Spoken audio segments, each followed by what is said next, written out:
Hi, I'm Caitlin Shemin, and this is my environmental bio group presentation. I did mine with Brian Pearson, Eric Vogue, and Alex Heath. We did ours over recycling. I hope you enjoy.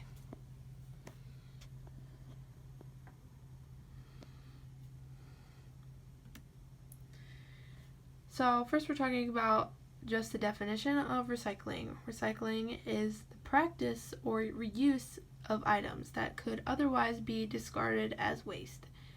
Variations of recycling include upcycling, which involves adding value to an item for reuse, and downcycling, which involves breaking down an item or substance into component elements to reuse them that they can be salvaged. E-cycling is the practice of reuse or distributing for reuse electronic equipment and components rather than discarding them at the end of their life cycle. Disregarded electronics and electronic components, otherwise known as e-waste, are created a serious problem because of the toxic elements involved in their manufacture. Usually, discarding computers and other electronic devices such as cell phones are functional and could be reused or given to another individual or organization. Often not non-functioning devices can be refurbished or sold or donated.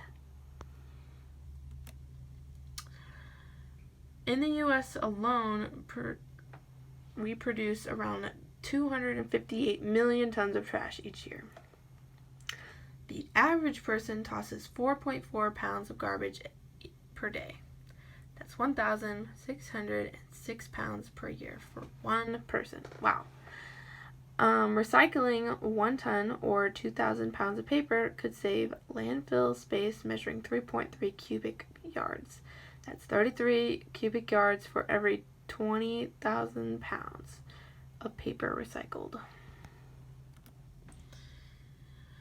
Recycling reduces pollution by cutting down the amount of waste that sits in the landfills and clutters in dirty streets, parks, roadsides, rivers, lakes, etc.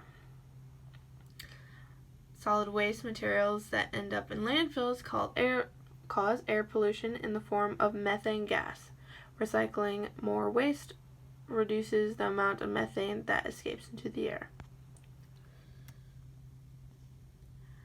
There's the more electronic part of it. So according to EcoLife, where I got this information, more than 85% of all e-waste goes unrecycled.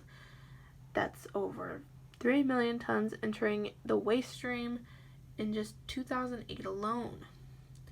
E-waste can contain more than 1,000 components, many of which are very toxic, including brominated flame retardants, sorry if I messed up that name, PVC, glass, heavy metals, lead, mercury, and so forth. There's a lot of things you can do with recycling, not just throwing it in a big, green trash can bucket thing. There are all sorts of creative ways you can use your recyclable items. All you need is your imagination and a few household tools. Anyone who has Pinterest knows this to be true. You can make all kinds of really cool things if you just put your mind to it, some of which can be very helpful. There's the art aspect of recycling, that way you can use, or you can use it to be aesthetically pleasing and decorate your house. There's also the more practical uses where you could use your items to be more productive.